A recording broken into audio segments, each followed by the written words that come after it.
The House in the Hollow. Chapter 1. The Road into Silence. Lena had driven for nearly 3 hours when the road narrowed to a single lane. Tall pines leaned in from both sides, their branches whispering in the wind. The sun dipped behind the tree line, and with it, the signal bars on her phone vanished. Her aunt had left her a cabin in the woods, a peaceful place, the lawyer had said. But as the forest thickened, Lena felt like the trees were watching her. The gravel crunched under her tires, echoing too loudly in the growing darkness. Then she saw it, a wooden house tucked deep in the hollow, surrounded by trees that grew too close to the walls, windows boarded, roof sagging. The forest pressed against it like it wanted to swallow it whole. She killed the engine. Everything fell silent. No birds, no wind, just the sound of her own heartbeat.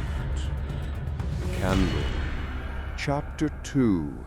The Locked Room. Inside, the house smelled of damp earth and old smoke. Dust floated in the air like ash. Lena ran her fingers along the wall, finding faded photographs of people she didn't recognize, faces with their eyes scratched out. Every door opened easily, except one.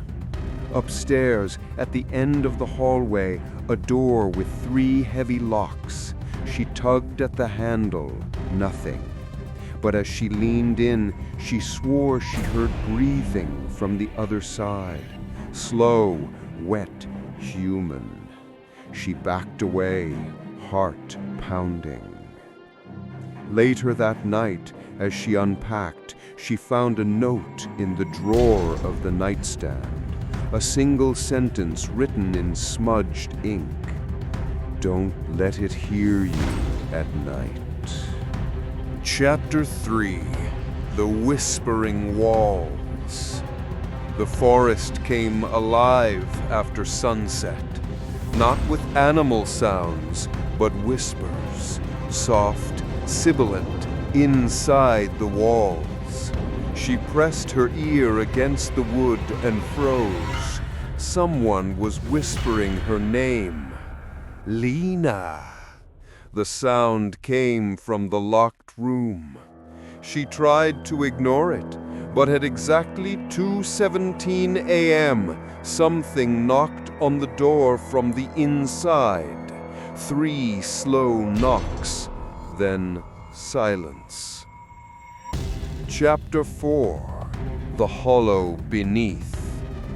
The next morning, she found muddy footprints inside the house, small, bare, leading from the locked door to the front porch. Outside in the forest, she followed the prints through the trees. They led to a hole in the ground, a hollow hidden beneath roots and moss. The air pouring from it was icy cold. She peered inside. Something moved in the dark. When she turned back toward the house, she saw it in the upstairs window. A figure, pale and thin, watching her from the locked room. Chapter 5. The Thing That Waits. Night fell fast. The whispers started again, this time louder, closer. Lena locked herself in the bedroom and pressed her back to the door. The thing behind the locked door began to scrape at the wood. Long, slow, patient scratches.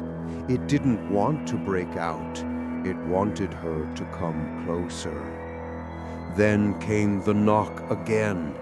3 knocks, and a whisper, "Let me in." She glanced at the note again on the nightstand. The ink seemed wetter than before. "Don't let it hear you at night." She held her breath. Final chapter. The hollow opens. At 3:03 a.m., the house began to shake. Dust rained from the ceiling.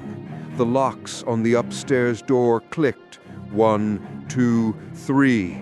The door creaked open by itself. Lena stepped out of her room. The hallway was drenched in shadow. At the top of the stairs, the locked door stood wide open. Something crawled out, too long, too thin, its fingers dragged against the floor. She stumbled back, but behind her she heard another sound, a low breath coming from inside the walls. The house wasn't just hiding something. The house was something. She turned toward the front door to escape. It was gone. The walls had shifted. The house closed itself around her. Her scream was the last sound the forest heard before the trees fell silent again.